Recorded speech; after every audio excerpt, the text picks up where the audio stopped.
Desde el punto de vista económico, como especialista, ¿cómo ves, visualizas, cómo ves que se ha desarrollado, ¿no?, las propuestas económicas que hemos podido ver tanto en la primera vuelta y principalmente en la segunda vuelta, ¿no? Realmente han tocado temas que afectan al país, temas que realmente puedan solucionar la crisis económica que vivimos constantemente.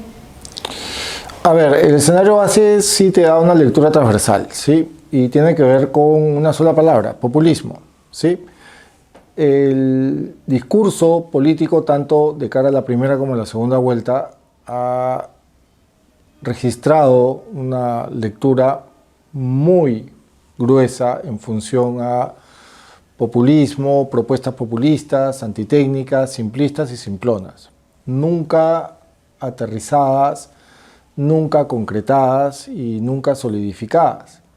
Institucionalmente, como economistas, y esto es un consenso más allá de posturas doctrinarias, es un consenso que hemos observado con muchos colegas y hemos notado que las iniciativas, ¿no?, en función a política económica, política fiscal, incluso política monetaria, con esta asustada que nos dio, por ejemplo, el candidato Sánchez Palomino, a propósito de Julio Velarde y el rol que tiene en el Banco Central.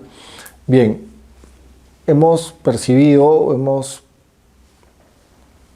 notado que no existió nunca una vocación para aterrizar en propuestas concretas.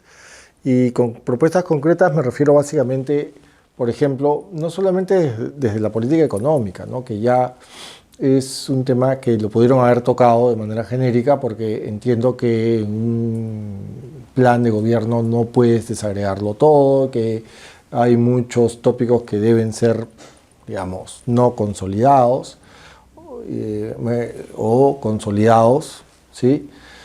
Pero no se ha tocado, por ejemplo, el tema de la vulnerabilidad fiscal, desde donde nos está dejando el actual Congreso en compañía, en colusión o en maridaje con un ejecutivo, ¿no?, a propósito sobre todo de exoneraciones tributarias y privilegios a la agroindustria, que entre ambas, desde el año 2021, si me apuras, suman alrededor de 120.000 millones de soles que van a dejar de entrar al Tesoro Nacional.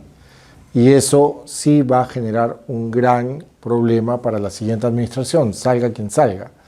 Entonces, en resumen, de nuevo, el escenario base ha estado muy cargado de dimensiones muy populistas, antitécnicas, ni siquiera políticas, ya, porque por último ya manejas un discurso político, ni siquiera hubo eso, ¿no?, ¿sí? Porque evidentemente no existen partidos políticos en el Perú y hace 30 o 40 años no existen políticos en el Perú. Pero más allá de ello, creo que el mantra o esta lectura transversal se ha sido bastante antitécnica. Ha habido mucha verdad de perogrullo, mucho discurso genérico, mucha promesa sin sustento. Es decir, mucha promesa de gasto, pero al final no sabes quién o peor aún, cómo se va a pagar esa factura, ¿sí? Correcto, me parece muy interesante esto, lo que menciona, que no existen políticos, sino operadores, ¿no? Y por eso también es que mucho se critica, muchas personas se definen como apolíticos o que no les interesa la política porque de verdad están bastante decepcionados, ¿no? Porque en realidad estamos frente a operadores. Yendo a la siguiente pregunta, Eduardo, tenemos el voto del extranjero, ¿no?, que en realidad ha sido importante en estos últimos resultados que todavía están ya por definirse, estamos cerca. Entonces tenemos un porcentaje donde Keiko ha sacado 63% frente al 37% de Sánchez, ¿no? Entonces vemos que esta población que ha migrado, principalmente a países como Estados Unidos, España, aquí en Latinoamérica, en Chile y Argentina. Entonces la pregunta que nos hacemos es ¿cómo es que este sector de la población peruana que ya no está aquí ya, ¿no?, ellos están dando su voto en su mayoría por Keiko Fujimori y también por el modelo económico que ella representa, ¿no? Cuando lo contradictorio sería que cuando ellos justamente migraron porque el país, ¿no?, no les daba, no les brindaba esas oportunidades, ¿no? Entonces, ¿cómo es que usted ve que ha sucedido, se ha dado este fenómeno, ¿no?, en estos resultados? Lo que hemos notado, de nuevo, muchos economistas, voy a hablar en primera persona, perdonen, pero por mi trabajo yo hablo con muchos economistas de fuera, ¿sí? Básicamente por mi actividad laboral, hablo con 3, 4, hasta 5 economistas, ¿no?, e incluso traders e inversionistas del extranjero. Y todos hemos coincidido. Además hablo también con académicos, ¿sí?, también de afuera, y todos hemos coincidido en lo siguiente, ¿no?, que por un lado existe un gran divorcio del peruano que vive en el exterior con lo que sucede en el país, ¿no? Y el peruano que vive en el exterior por lo general no registra una lectura muy pericial de lo que ocurre en el Perú, y sus fuentes de información son muy erráticas. O son fake news o son medios concentrados, ¿sí? Medios concentrados que te van a hablar del fantasma del comunismo, que te van a hablar del fantasma de la expropiación, que te van a expropiar tu casa y tal, ¿sí? Entonces, o hablan con familiares que están localmente ubicados, que igualmente tienen acceso a una información muy maltrecha. Lo segundo, que entre estos economistas, colegas, estas fuentes y estos académicos, lo segundo es que observamos que la calidad analítica, y esto dicho con todo respeto, no quiero ofender a nadie, la calidad analítica, la calidad académica, vamos a decirlo así, el criterio, el pensamiento crítico del peruano promedio que se fue a vivir al extranjero es muy limitado. Entonces, si acá en el Perú existe también un tipo de limitación en función a ejercer un espíritu crítico mínimo, ¿sí?, una comprensión lectora mínima, en el extranjero, o por vivir en el extranjero, no te garantiza que ello haya mejorado. Probablemente hayan salido de Perú, pero Perú no salió de ellos, ¿sí? Y esto dicho con todo respeto. Ahora, en Perú sabemos que ganó Sánchez, ¿sí? En el extranjero ganó Keiko. Y sabemos, ya cruzando información entre colegas que están afuera, entre académicos, sabemos que la razón básica tiene que ver con esa impericia por entender al Perú, sobre todo si vives fuera. Te ha sido porque no tenías salud. Te ha sido porque no tenías educación, te ha sido porque no tenías infraestructura y estás votando por una opción que no te va a garantizar ello, ¿sí?, por las razones que acabo de indicar. Ambos, tanto Fujimori como Sánchez Palomino ya están empezando una carrera de 100 metros planos, ambos con un esguince, y ese esguince se llama sector fiscal, ¿sí? Entonces, si te has ido con todos esos bemoles, y además te debes haber ido en los 90, cuando estaba el padre, el dictador, el ex dictador Fujimori. Entonces, ¿cómo es posible? Bueno, he hablado de la falta de criterio, del divorcio con la realidad. Hay un cognitivo. Los economistas nunca vamos a saber y nunca vamos a conocer por qué el peruano de afuera registra tanta disonancia cognitiva.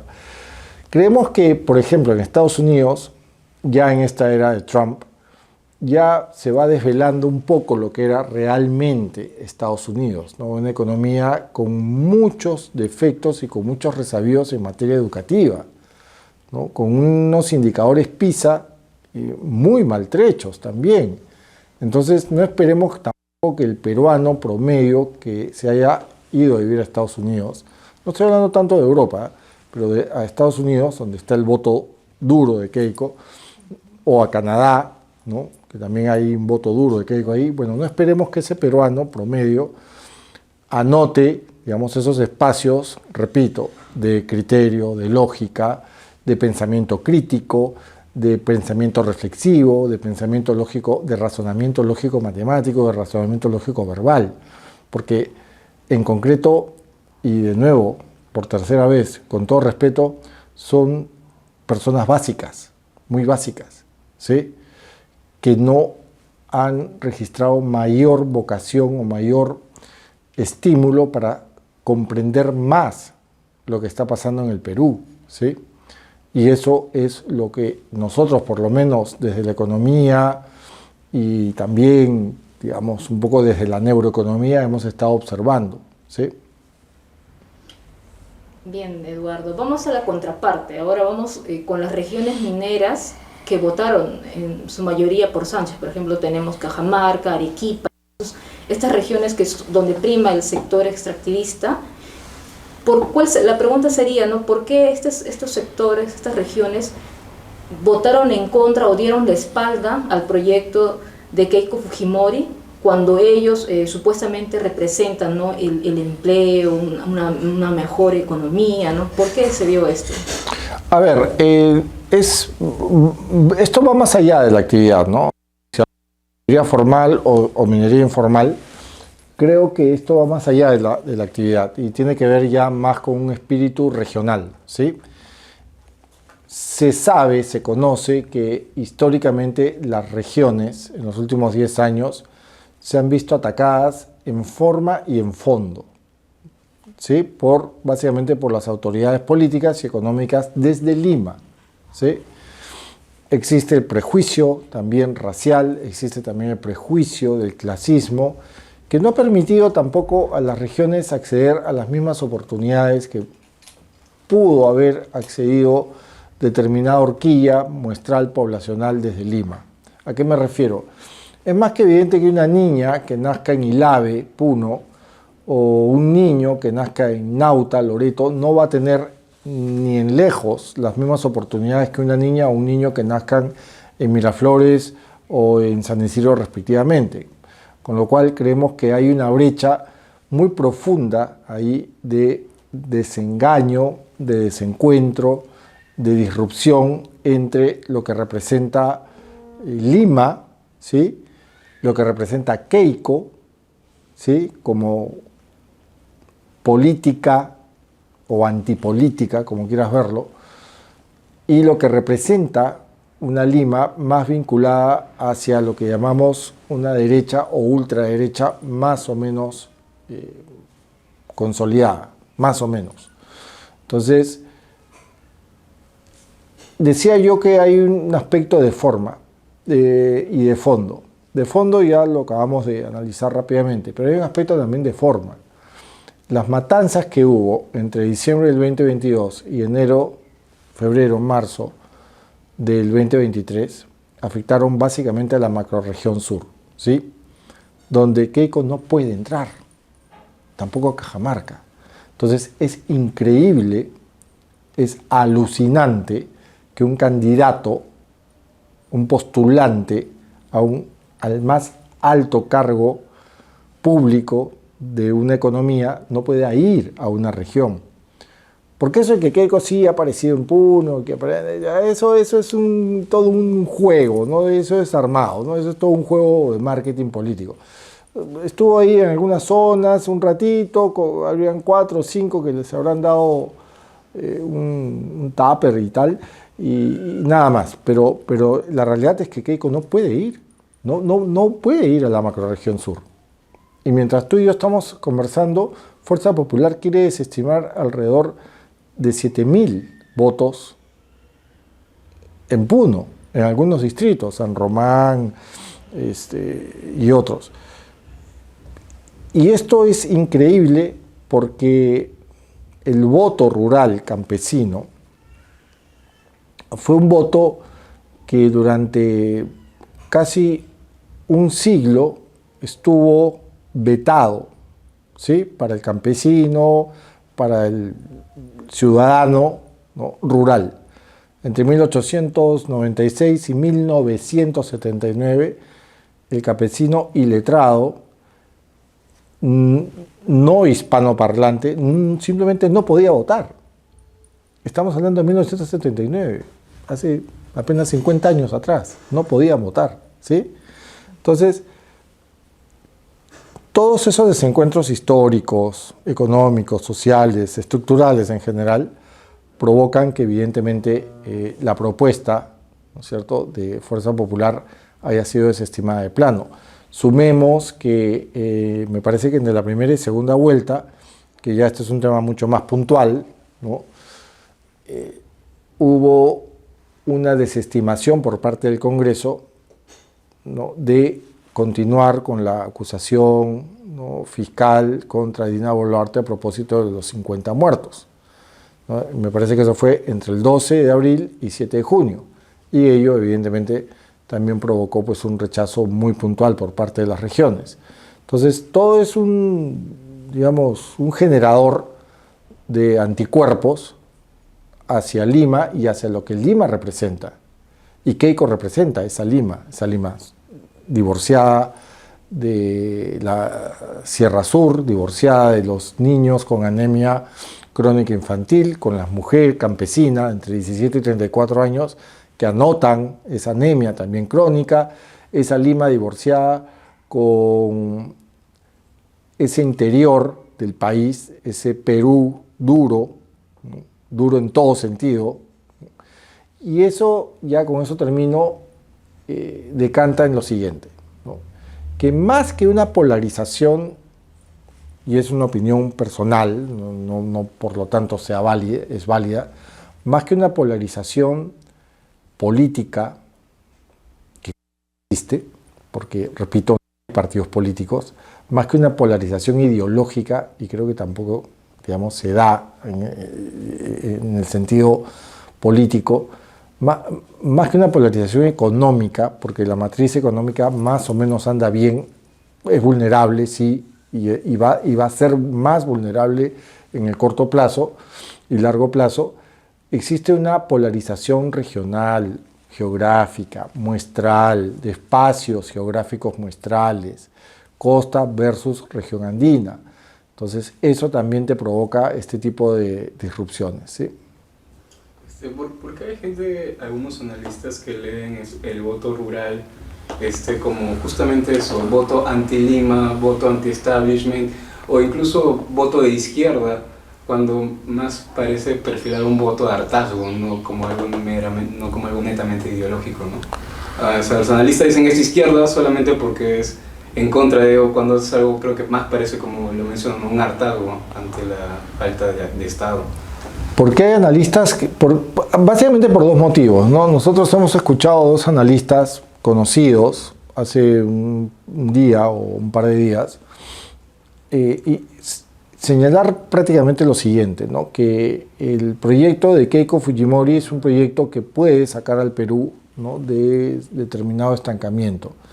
De uno de ellos, que no voy a mencionar sus nombres, lo esperamos, ¿no?, porque incluso ese periodista es como una especie de Rospigliosi del periodismo, ¿no? Del otro sorprendió la manera tan fría y tan grotesca a propósito justamente del voto duro de provincias, ¿no?, de regiones. Entonces, lo que sucede con estos analistas es lo siguiente, ¿no? O puede ser que suceda que haya un tema de reacomodo de posturas, ¿no?, las cuentas, o hay que, digamos, acomodarse para ver si te sale alguna consultoría y tal, ¿sí? Para hablarlo en términos de derecha, ¿no?, que ustedes viven de las consultorías, ¿no? Y la otra razón es porque, y es algo que yo llamo de manera muy simpática, porque toda tu vida has sido fujimorista del closet, ¿ya? Sí, hay mucho periodista que es fujimorista del closet, ¿sí? Hace unos años, para una feria de libro, una persona escribió un libro negacionista, negando las esterilizaciones forzadas, y quien corrigió el libro fue un periodista que se vendía como muy progresista. Al final resultó ser pues un tipo que ejercía violencia femenina contra su pareja y tal. Y ahora pues sale pues en algunos medios, está recuperando espacios,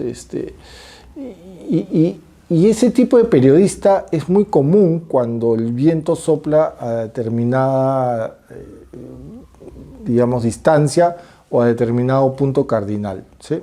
Esa básicamente es, digamos, una explicación, ¿no?, que podría darse.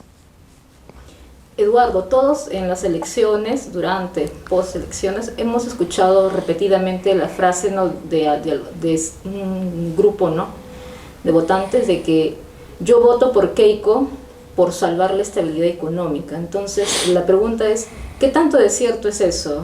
¿Realmente estamos frente a una estabilidad económica o es una ilusión, nada más? No hay estabilidad económica desde que tú vienes creciendo 3% cuando históricamente has crecido 5%. O sea, 2 puntos porcentuales menos no es estabilidad económica. No hay estabilidad económica cuando registras una economía con 4/5 de informalidad. Ya, 70%, ya, para ser buena gente, ¿sí? Eso no es estabilidad económica. No hay estabilidad económica cuando el 10% de tu presupuesto, del presupuesto general de la República, se va en corrupción, ¿sí? No existe estabilidad económica cuando anotas un 25,7% de pobreza monetaria, que si le sumas un 30 y tantos % de no pobres vulnerables, que ese es el nombre que le ha puesto el INEI, ¿ya?, con todo respeto, pues yo respeto mucho el INEI, me parece una institución que es tan respetable como el BCR, pero el no pobre vulnerable al final es pobre. ¿Por qué? Porque el no pobre vulnerable, que básicamente y en concreto es la clase media, ¿no?, se queda sin seguro privado y de pronto uno de los miembros tiene un apendicitis o un accidente automovilístico o o una operación a la vesícula, son 20.000 soles que tienes que romper 4 o 5 de tus tarjetas de crédito y ese no pobre vulnerable ya pasa a ser automáticamente pobre, ¿sí? Entonces, desde que tú tienes todo ese entorno, desde que tú tienes niños con anemia crónica infantil entre los 0 y 3 años en la Sierra Sur, lugar geográfico, entre paréntesis, al que no puede ir Keiko Fujimori, cierro paréntesis, y desde que tú tienes mujeres también vulnerables, desde que tienes violencia machista, desde que tienes, digamos, 7 muertos como media diarios por sicariato y extorsiones, es que no existe estabilidad económica. Entonces, yo estoy muy en desacuerdo con los colegas que señalan, no, pero la matriz política va por un lado y la matriz económica va por el otro, incluso colegas de afuera, o periodistas de afuera, ¿no?, que me han preguntado, señor Recoba, ¿por qué en el Perú la política está tan maltrecha y la economía está tan bien? No está tan bien. No vamos a tener 120.000 millones de soles para los próximos 5 o 10 años. 120.000 millones de soles, perdón, para los próximos 5 o 10 años en nuestra caja. Entonces es como yo te contrato para un trabajo y te digo, Sandra, te voy a pagar por una consultoría, te voy a pagar 10.000 soles, ¿sí? A la semana te llamo y tú automáticamente vas, y hablas con el banco, les dices que vas a pagar algunas deudas, hablas con, no sé, con el que te renta tu departamento, y decía, te voy a dejar tanto te voy a pagar por adelantado, no sé, 6 meses, o hablas con el curso, el diplomado que quieres hacer, y dices, ya, lo voy a tomar, le mandas un correo, y de pronto a la semana te llamo y te digo, no, Sandra, ha pasado algo. Hay un detallito, Sandra. Va a demorar. Entonces, es lo mismo, ¿sí? Entonces, no podemos hablar de que la matriz política no afecta a la matriz económica. Y hay una palabra que lo define, que es desconfianza. O 2, ya. 3, falta de confianza. ¿Sí? Porque tú no puedes dibujar la cancha cuando tienes plata que no te va a entrar a la caja.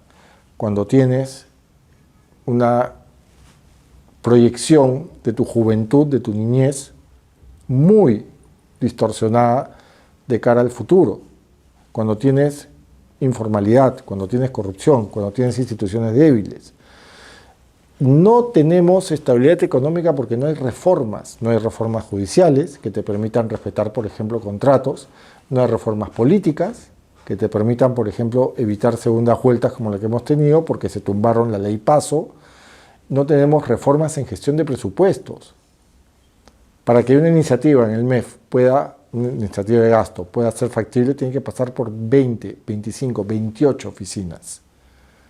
Los gobiernos regionales, todo el mundo dice que gastan mal, todo el mundo dice que los gobiernos locales hacen monumentos al árbitro, al choclo y tal.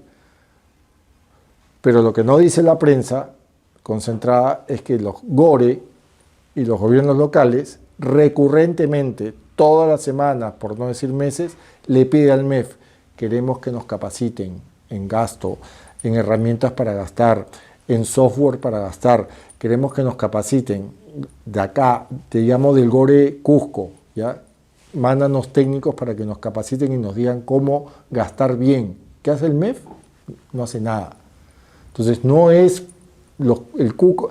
Gastan mal todo el canon minero. No es que sí, gastan mal porque no saben cómo hacerlo. Y piden ayuda, y mandan correos y nadie en el MEF les hace caso. No son ellos el cuco, no son ellos los que están mal. El gobierno central es quien no los escucha, ¿sí? La minería ilegal, tú no puedes hablar de que estamos bien económicamente cuando ya la minería ilegal está exportando tanto o un poquito más en términos de oro que la minería formal, que la gran minería. O sea, ¿cómo puede ser posible eso? Entonces, no es un panorama, digamos, muy divorciado entre la matriz económica y la matriz política, Sandra. No lo es. Bien, Eduardo. Bueno, ahora que se está hablando sobre la estabilidad económica, también me gustaría que hablemos un poco sobre Julio Velarde.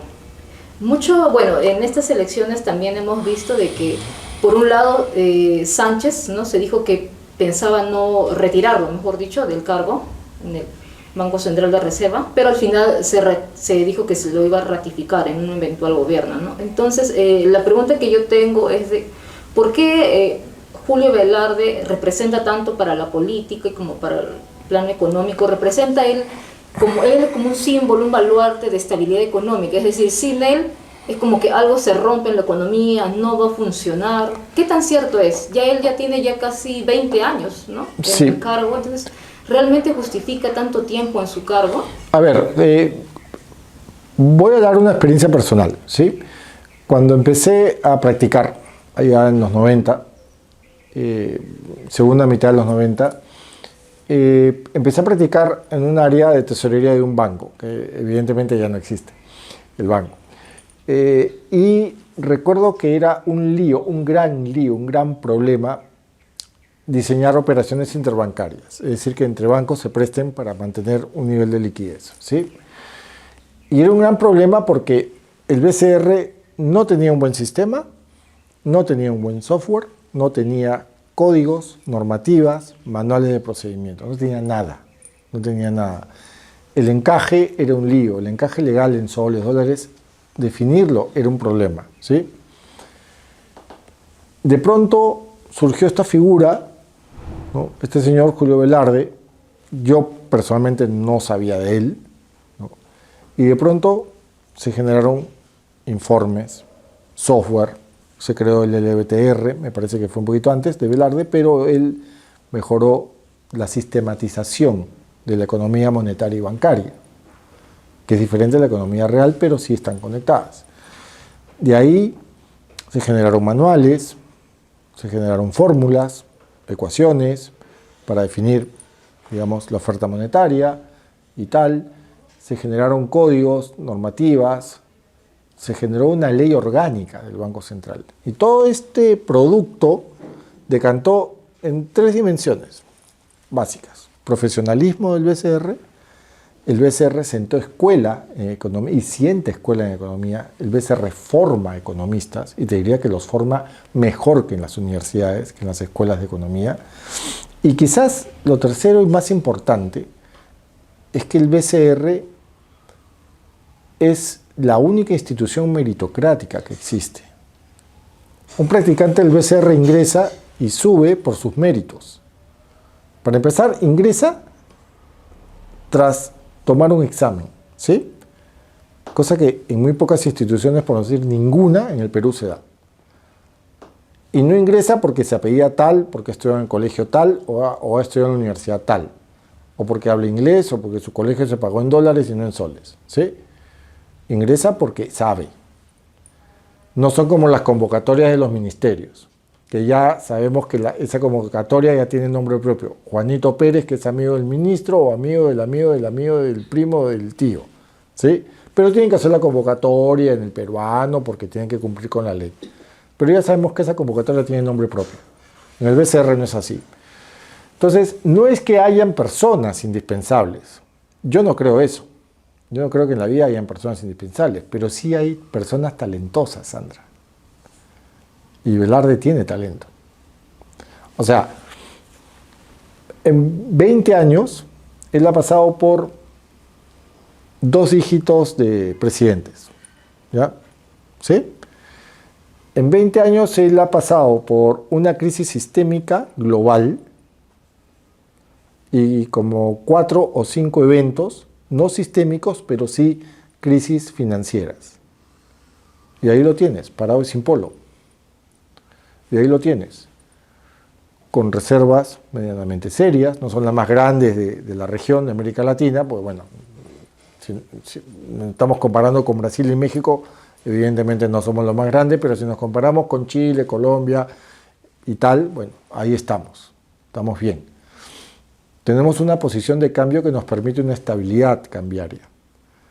Tenemos términos de intercambio que también nos permite ser competitivos a través del cobre con otras economías. El BCR creo que tiene, más que una persona indispensable, tiene un buen aliado en Julio Velarde, ¿sí? Y hasta cierto punto tiene un talento, que es carismático, que es hasta cierto punto muy, muy fresco y muy conchudo en el buen sentido de la palabra, porque no le afecta nada, no le afecta Castillo a los pestes de él, Sánchez Palomino a los pestes de él. Creo que lo difamó, me parece, ¿sí? Porque hubo un momento en que Sánchez hablaba de que el dólar favorece a sus amigos. ¿Qué amigos? ¿Qué amigos tiene Velarde?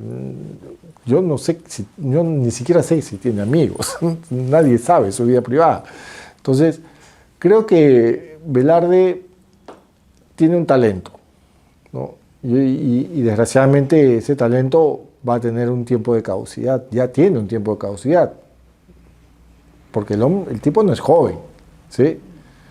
Entonces, 5 años más, ahora tiene 73, estás hablando de que va a seguir chambeando hasta casi los 80. Entonces, yo creo que por ahí Sánchez cometió un gravísimo error.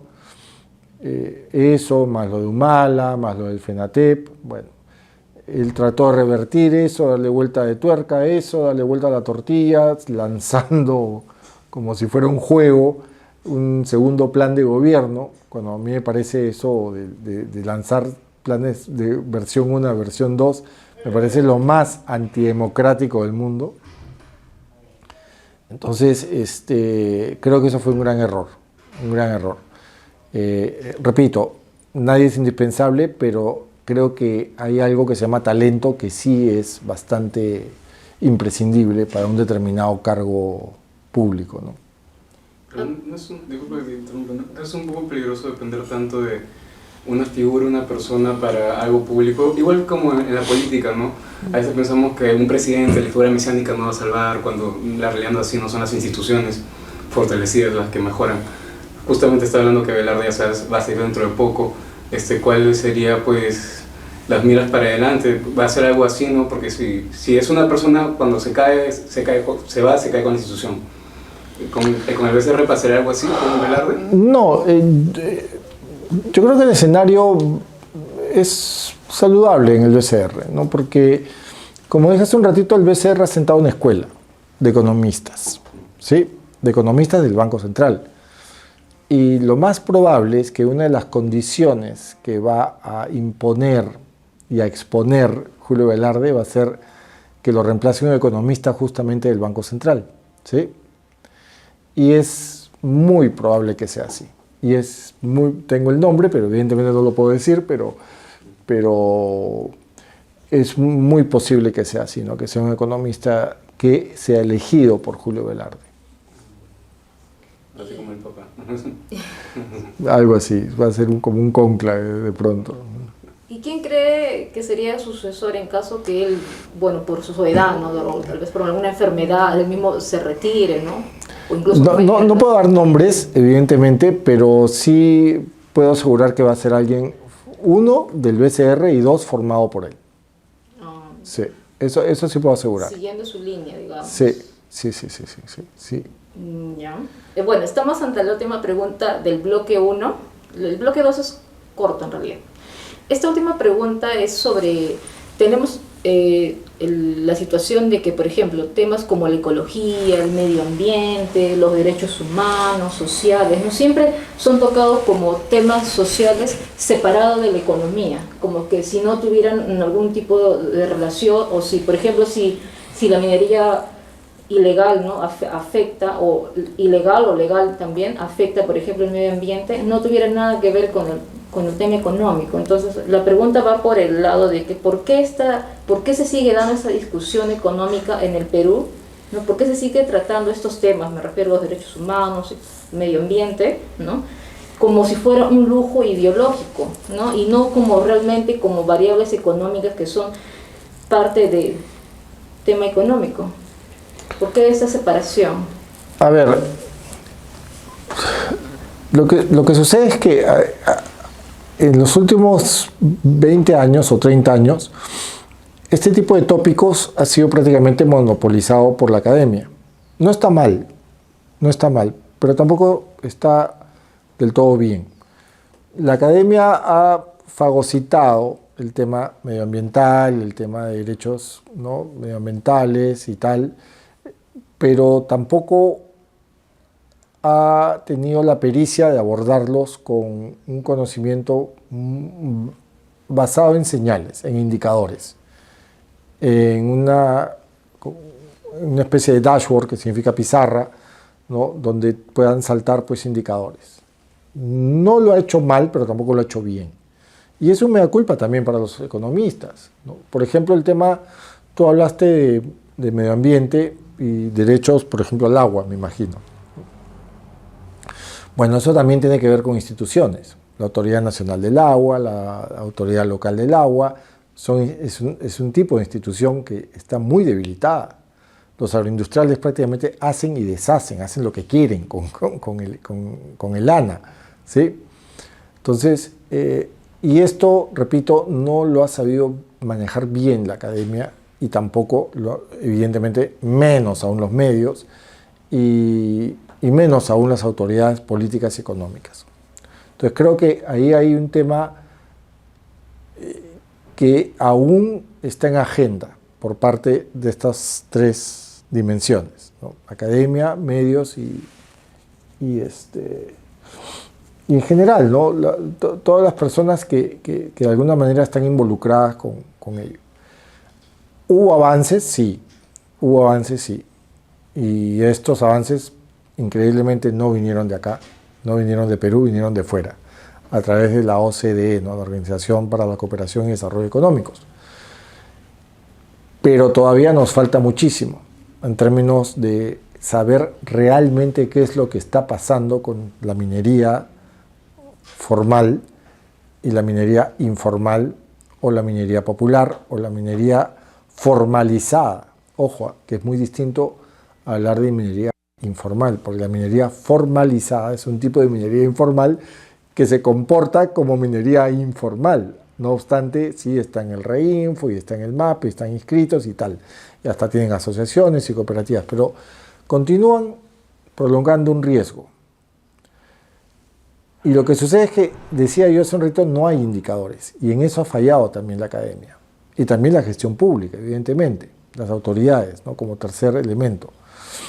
Entonces, toda esa conjunción de dimensiones provoca lo que tú has indicado, ¿no? Que aparentemente es un lujo, ¿no? Fue un bastión, fue como un refugio, fue como una especie de coto de caza para la academia, donde tú no podías entrar. Tú, si eres autoridad política no puedes entrar, ¿no? ¿Sí?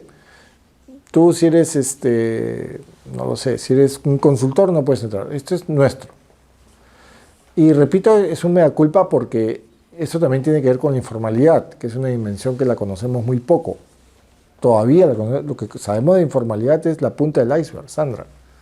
No es todo. Nosotros conocemos muy poco de cómo funciona, cómo opera, cómo gestiona la informalidad acá en Perú, ¿no? Y que está muy relacionado con el tema minero ilegal, minero informal y minero formalizado, que repito, es muy distinto a la minería formal, digamos. ¿Sí? Correcto, Eduardo. Vamos al último bloque donde vamos a enfocarnos ya, vamos a dejar un poco de lado el tema de las elecciones, las propuestas económicas y vamos a ver ya como un plano más general la economía como ciencia humana, ¿no? Hay una frase que lo caracteriza bastante, lo define bastante y también que no lo vemos mucho en otros economistas, ¿no? Es donde esta frase usted dice que la economía no son números, sino la economía es la gente, ¿no? Entonces, en base a ello, ¿no? En base también, teniendo en cuenta la crisis que vive el país, ¿no? ¿Qué le hace la inestabilidad económica crónica al ser humano, ¿no? A la comunidad? A ver, sí, tienes muchas aristas, ¿no? Pero para mí el enfoque principal tiene que estar muy en una posición o una postura más que de ver que observar, que son dos cosas distintas, ¿no? O sea, ver es una cosa, pero observar ya implica otro ejercicio mental, neurológico y neurocientífico más, digamos, pulido, ¿no? Y es que el punto deben ser los hogares de bajos ingresos, debe ser la pobreza, por ejemplo, ¿sí? O sea, no puede ser que en pleno siglo XXI, con toda la cantidad de información, inteligencia artificial y tal que tenemos, todavía haya economistas que se comen ese cuento de que si tú como habitante rural, ¿no? Vives con 280 soles, bajo el umbral de los 280 soles mes, eres pobre. O sea, ¿eso qué significa? Que si yo logro ganar un sol más, 281, dejé de ser pobre. Por eso es que los números no te definen la realidad, si es que no cuentas qué cosa hay detrás del número, ¿sí? ¿Me dejo entender? A ver, es como si yo fuera un periodista que informa a propósito del crecimiento del PBI o el PIB, como quieras. Si yo no te cuento qué hay detrás de eso, de nada sirve ese número crudo. O sea, si un periodista es incapaz de contar una buena historia detrás de ese número duro, entonces no sirve. Entonces, un poquito como para responder tu pregunta, creo que hay que enfocarse mucho en esos hogares, hay que enfocarse mucho en los problemas estructurales que tiene una economía y tiene que uno como economista ejercer ya una actividad mucho más interdisciplinaria. Los economistas durante años nos hemos matado diseñando modelos estadísticos, modelos matemáticos, modelos econométricos, pero no hemos contado una historia detrás de esos modelos, ¿sí? Los economistas no citamos la literatura, por ejemplo. O sea, si nosotros queremos entender por qué el Perú es tan desigual, por qué la sierra, las regiones andinas votaron por Sánchez y no votaron por Fujimori, es porque los economistas hemos sido incapaces de interpretar un Paco Yunque, los ríos profundos, ¿sí? de Alegría y Arriaga respectivamente.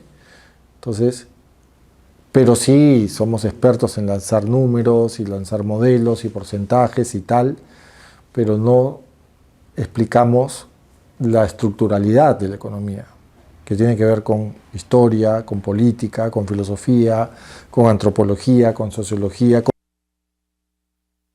Los mejores economistas de los últimos 10 años se llama Thomas Piketty, ¿sí? Que es autor de un libro espectacular, El Capital en el siglo XXI, y tiene un segundo libro que se llama Capital e Ideología.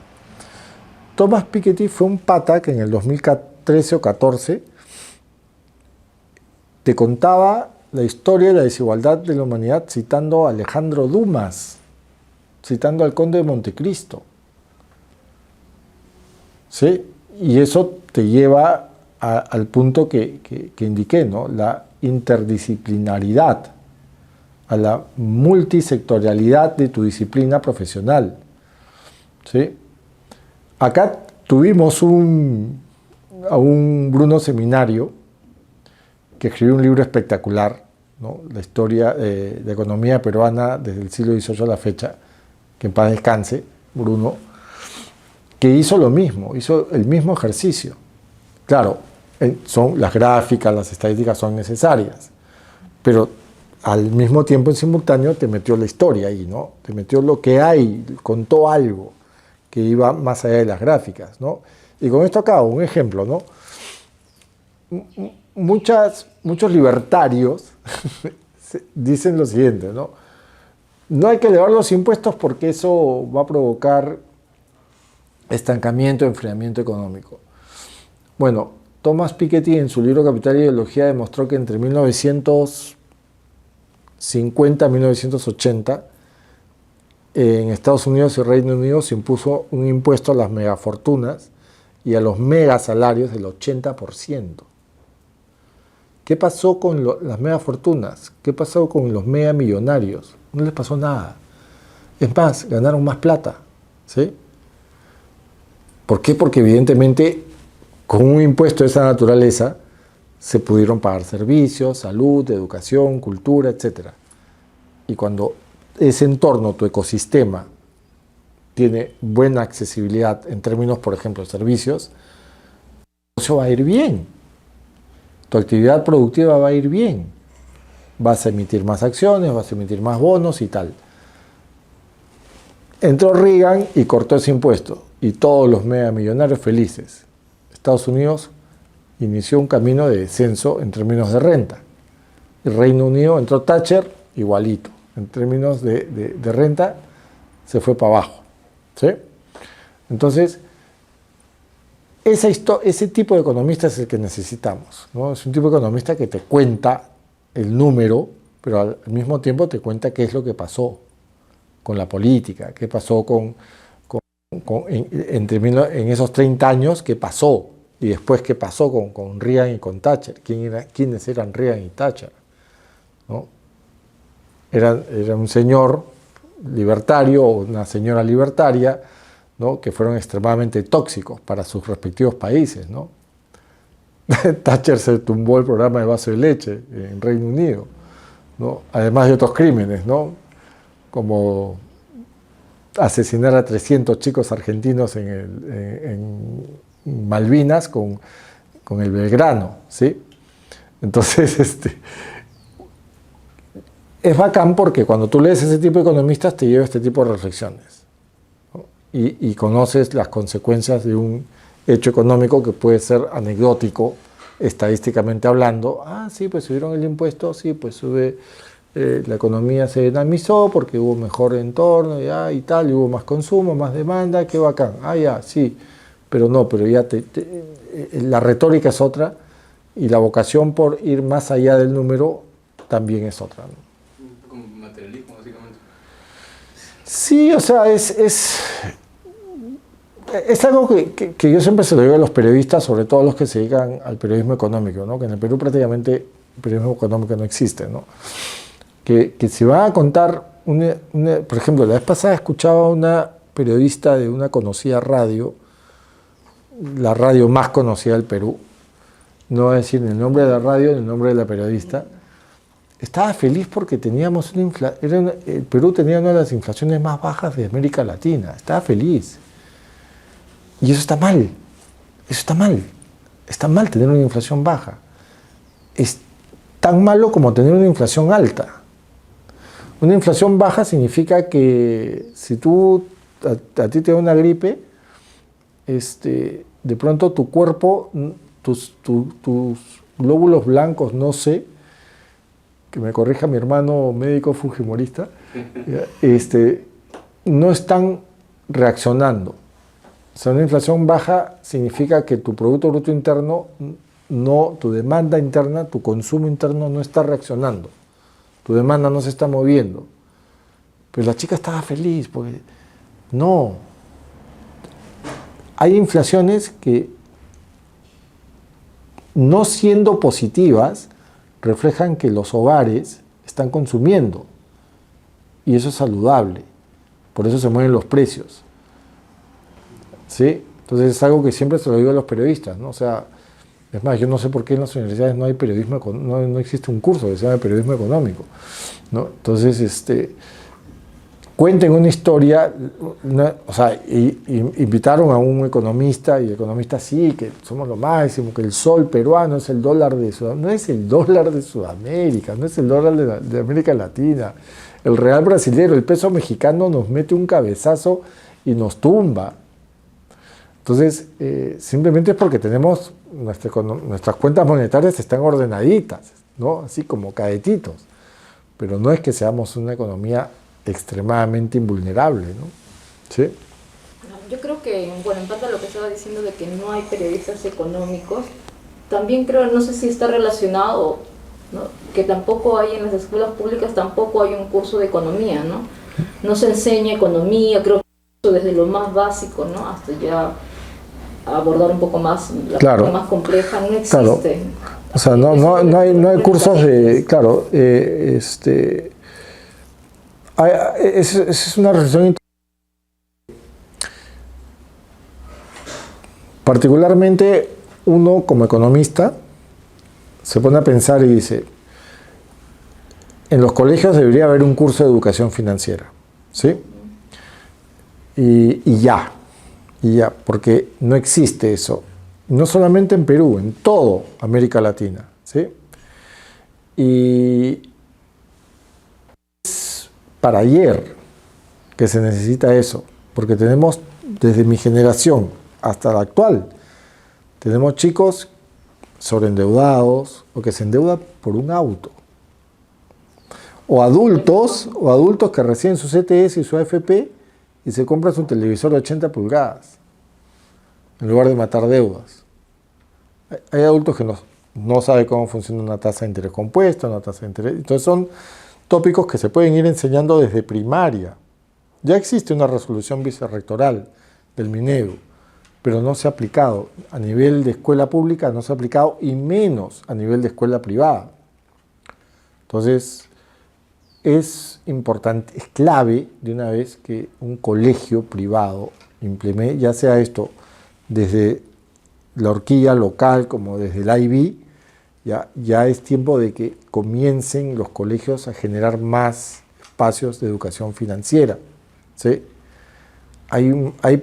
Incluso dentro del IB, tú puedes incluir la educación financiera como un electivo. Como un electivo. Y el IB te lo permite. Te lo permite. Economía y Economics and Financial Education te permite acoger eso como un electivo, como un curso periférico al IB. O sea que no hay excusas. Es más, el IB te lo propone. Te propone eso, ¿sí? Entonces, creo que, y espero que esto le llegue pues y en universidades también, ¿no? O sea, universidades también los primeros años, ¿por qué no un curso de educación financiera de cachimbo, ¿no? Cursos generales. Sí, y creo que te lo permiten, ¿no? Tanto si eres un colegio privado que tenga o no tenga IB, no importa, pero en los dos casos puedes incluirlo. Perfecto, Eduardo. Creo que todos estamos de acuerdo que en el mundo actual en que vivimos, en el Perú donde estamos, ¿no? Vemos cada vez más, ¿no?, que la sociedad está integrada por personas más individualistas, hay poca solidaridad, ¿no?, entre peruanos, ¿no? Todos están preocupados más por uno mismo, ¿no?, o en qué beneficios puede obtener uno, o que si es que alguien te ayuda es porque tal vez piensa que puede recibir algo a cambio, ¿no?, en qué se va a beneficiar, ¿no? En parte esto está relacionado, al menos en mi posición, ¿no?, al modelo económico, ¿no? Esa es mi posición. Entonces yo le hago la siguiente pregunta, ¿no? ¿Cuánto de este individualismo, ¿no?, creciente, ¿no?, ¿no? Es consecuencia del modelo económico, ¿no? Y también esta lógica que de repente he escuchado, no, sálvese quien pueda, ¿no? ¿Está cambiando la manera en que nos relacionamos unos a otros? A ver, de momento no. O sea, lo que los economistas detectamos es que, por lo menos en América Latina y en concreto ya en Perú, lo que en los últimos 30 años se nos ha vendido como un commodity, como una materia prima, sin ningún valor agregado, es esa idea del emprendedurismo, que es la idea más individualista que puede existir, ¿sí? Porque básicamente te obliga a ser un empresario solo, por ahí ya le pasas la voz a un par de amigos, pero no es así. Lo que nos debió, y eso nos los vendió pues el modelo neoliberal, ¿sí? Un modelo que básicamente es individualista, que trabaja para ti, desde ti y por ti, ¿sí? Y en lugar de crear ciudadanos, crearon emprendedores. Debimos crear ciudadanos en los últimos 30 años, comprometidos, ¿no? Con valores, con ética, ¿sí? Ahora tienes chicos de 25, 26, 27, 28 años que ya quieren hacer un MBA, cuando el MBA lo único que es un poquito estudios generales con esteroides, ¿sí? Entonces, tú no puedes, o sea, yo por lo menos no puedo creer que en un MBA, por ejemplo, no sé cómo será ahora, pero por lo menos en mi época en un MBA no había, por ejemplo, un curso de ética o de moral, no había. En un MBA, si eras un Gordon Gekko, este personaje de Wall Street, aprobabas sin tesis, ¿sí? Te daban tu título, ¿no?, de MBA, tu máster en negocios, sin tesis, si eras como Gordon Gekko, el personaje este de la película. Entonces, creo que el gran error de el neoliberalismo es justamente ese, ¿no? En lugar de crear ciudadanos responsables con su comunidad, con su entorno, tangible e intangible, ¿no? Tangible desde el medio ambiente e intangible desde las emociones, la educación sexual integral, que es otro gran curso que que está pendiente en la escuela, con enfoque de género y tal, ya lo han quitado encima, ¿no? Esta gente fanática, bueno, debieron haber creado ese tipo de ciudadano, ¿no? Comprometido con su comunidad y con lo tangible, repito, medio ambiente, y con lo intangible, ¿no? Ya con la parte emocional, ¿no? Que es parte de tus habilidades blandas, ¿no? De tu inteligencia emocional, ¿no? Así es, Eduardo. Bueno, vamos a la última pregunta. Como, bueno, me comentó, ¿no?, por interno, había recibido educación jesuita, ¿no?, en la educación básica, ¿no? Y como sabemos, la educación jesuita se centra, ¿no?, un poco más entre los valores. Soy parte de esa mafia, soy parte de la mafia jesuita. Humano, de la persona, ¿no? Sí. Entonces, me gustaría saber, ¿no?, de cómo siente que esta formación, ¿no?, jesuita, ¿no?, marcó la manera en que usted entiende y también, ¿no?, practica la economía. ¿Hubo una influencia? Sí, los jesuitas, sucede que los jesuitas son muy buenos economistas, siempre lo fueron. O sea, a ver, ¿ejemplos? San Ignacio de Loyola. Director de la revista Intercambio es un MBA. San Ignacio de Loyola, ¿no? San Ignacio de Loyola es un ex soldado que diseñó un modelo de negocio sin capital, sin infraestructura, sin fondos de maniobra, sin una tarjeta de crédito que lo avalara, y ahora la Compañía de Jesús es la corporación financiera más grande y más antigua del planeta. Nadie compite con la Compañía de Jesús. Dime una marca de lo que sea, no sé, de autos, de gaseosas, de ropa, no compite con la compañía. O sea, la marca Compañía de Jesús, el monograma ese, ¿no? IHS, es probablemente hasta tan conocido como el logo de Coca-Cola, ¿no? Entonces, creo que es, además, ya trayéndolo a la realidad, trayendo la experiencia jesuita a la realidad histórica y económica de Perú, hay algo que muy poca gente lo sabe, ¿no? Que Perú tuvo muchas crisis, por ejemplo, agrarias, ¿no? Tuvo quizás la primera gran reforma, o mejor dicho, tuvo 3 reformas agrarias clave, ¿no? La primera fue la del Virrey Toledo, la segunda fue la reforma agraria que iniciaron los jesuitas entre el siglo XVI, XVII hasta XVIII, hasta su expulsión, y bueno, la tercera reforma agraria, la de Velasco, del año 68, y ahí vinieron muchas más, pero de menor calado. Pero lo cierto es que la hacienda jesuita, la hacienda jesuita acá en Perú, las misiones jesuitas en Bolivia y en Argentina y en el Paraguay, fueron un modelo que se adelantaron a su época, en función a qué, a dimensiones agroindustriales y agroexportadoras, ¿sí? Desde las haciendas jesuitas, en Paraguay, actual Bolivia y actual Argentina, actual Paraguay, actual Bolivia y actual Argentina, se exportaba cacao, chocolate, aguardientes a Europa, ¿sí? Y además crearon un modelo económico autogestionario, cuasi cooperativo o cooperativista, ¿no? Que sentó las bases de futuros modelos, ¿no? Cooperativistas ya en la economía moderna, ya en la economía contemporánea. Entonces creo que es importante ese legado, ¿no? Ese legado y esa herencia jesuita, ¿no? Es muy importante que la sepa el mundo, que la sepan los economistas jóvenes, y ni que hablar de la quinina, ¿no? Que es que gracias a los jesuitas se hizo conocer en Europa, y por eso tenemos el gin and tonic, ¿no?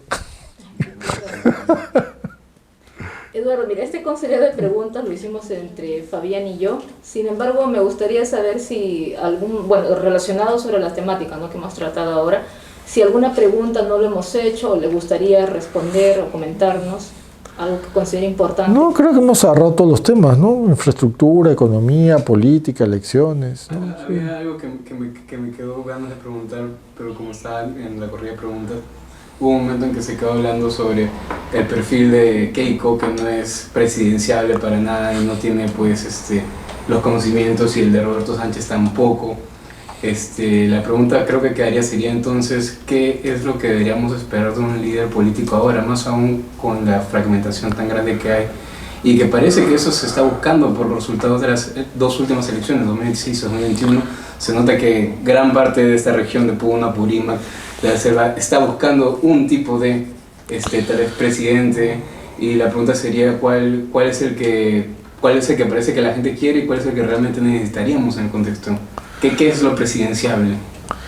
Es difícil, ¿no? Es difícil, ¿no? Y es lo presidenciable alguien que tal vez tiene mucho, sabe mucho, porque por un momento eso se pensó en PPK, ¿no? El MBA, el economista, o es presidenciable. O Jorge Nieto, ¿no? Que resultó ser una decepción total, ¿no? Y por el otro lado, el más radical, que a veces va a esta izquierda radical, ¿no? El presidenciable, el profe de pueblo, el del gremio, el sindicalista. Pero estos 2 perfiles parece que pues no han sido necesariamente así, ¿no? Entonces, ¿qué es lo presidencial? ¿Qué es lo que se debería buscar? Mira, yo creo que la pregunta es difícil, pero la respuesta es fácil. Alguien que conozca el Perú, alguien que realmente conozca al Perú y a lo peruano, no al peruano, sino a lo peruano, cómo se comporta el peruano. El Perú es un país muy difícil de entender. Ya lo dije, la informalidad, y es un mea culpa, los economistas sabemos así, y abajo está todo el iceberg, nosotros sabemos así, acá está la línea del mar. Entonces, yo creo que un hombre o una mujer que conozcan al Perú ya tiene por lo menos 20 metros de una carrera de 100 metros ya ganada, por adelante. Sí. Lo otro, evidentemente, es una persona que pueda tener la capacidad, la inteligencia y la pericia política y la maña política de ejercer alianzas. Eso me parece clave, me parece muy importante. Que pueda dominar gente que es indomable, que pueda manejarse él como político en un mundo de gente que no es política, que son básicamente operadores de mafias. Es decir, hay un refrán japonés que dice, más o menos, lo voy a parafrasear, para enfrentarte a gente mala necesitas una persona buena que piense como una persona mala, ¿sí? O sea, casi que tiene que ser un político, un tipo de político o política que sea capaz de hablar ese idioma, pero de manejarlos y de controlarlos. Y eso implica, evidentemente, alianzas, consensos, pero a la vez ir imponiéndose. Lo tercero, me parece que debe ser una persona que sepa, que conozca muy bien cómo funcionan las redes de corrupción en Perú. Eso incluye minería ilegal y narcotráfico. Tiene que ser una persona que conozca en la medida de lo posible cómo opera la informalidad, sin criminalizar la informalidad, porque ese es un gran defecto también de los políticos, entre comillas, que criminalizan la informalidad. Y tiene que ser una persona que tenga vocación y que conozca muy bien cómo se maneja y opera y se gestiona o opera la gestión pública, ¿sí? Que sepa de políticas públicas, pero no políticas públicas de manual, como en una escuela de gestión pública, que abundan en el Perú. Hay 800.000 escuelas de gestión y no sé por qué, porque todos los funcionarios públicos son elegidos a dedo. O son elegidos a dedo o son elegidos porque soy amigo de tal, ¿no? Y no les importa que Dina Boluarte haya matado 50, no, se meten con el gobierno de Dina Boluarte, ¿sí? Entonces, tiene que ser una persona que conozca mucho de la función pública. ¿Por qué? Pero más que de la función pública, tiene que ser una persona que conozca de datos y de indicadores de gestión pública y que los pueda manejar y operar como un científico de datos. Y cuarto y quinto, creo que tiene que ser una persona humanísticamente muy culta, muy preparada. Y lo último, probablemente tiene que ser una persona con habilidades blandas extremas, con una sensibilidad extrema, que no sea insensible ante niños que no tienen que comer en la Sierra Sur, contra el maltrato, digamos, de género, ¿no? Tiene que ser una persona muy progresista. No tiene que ser ni de izquierda ni de derecha, pero que tiene que tener alguna dimensión progresista, que tiene que saber que los derechos sociales se lograron más por el progresismo que por la derecha, ¿sí? Y ya esto es personal, yo creo que debería ser una persona que esté en contra del maltrato animal, ¿no? Ya, entonces ya creo que es más personal, más mío, ¿no? Porque yo soy recontra animalista, ¿no? Y eso es, yo creo que esos son requisitos pero lo básico es que conozca el Perú, ¿no? Puede quererlo o no importa. No importa si quiere o no quiere el Perú, pero tiene que conocer al Perú. ¿Cómo el peruano se debería preparar social, económica, políticamente para lo que viene el imposible gobierno de Keiko Fujimori? Mira, en lo económico, ya para hablar así de finanzas personales hay que buscar un ingreso extra, ¿sí? De todas maneras, hay que buscar la manera de generar un ingreso extra, tratar de no endeudarse, ¿no? Olvidarse de deudas a menos que sean deudas que no sean pues para educación o para capital de trabajo. No te hacen endeudar para comprarte un televisor de 80 pulgadas, pues, ¿no? Buscar un ingreso extra, tratar digamos, uno tiene que prepararse para vivir con una infraestructura muy deteriorada para los próximos 5 años, porque el gasto va a ser... Ellos te van a tener un gasto enorme, porque claro, cualquier cosa estadísticamente crece respecto a algo que anteriormente en el periodo previo no creció, pero hay que estar preparados para eso, ¿no? En lo social creo que cada uno como peruano, como peruana, desde su tribuna, ya sea desde los medios, ya sea uno como economista, pero todos tenemos 5 años de lucha democrática, Tenemos que pelear por los derechos ciudadanos, derechos laborales, derechos humanos, derechos de la mujer. Tenemos que pelear por derechos en general. Nos esperan 5 años de lucha contra una persona que es extremadamente tóxica, dañina, una persona que no va a otorgar ningún tipo de espacio democrático a esta economía primario exportadora llamada Perú.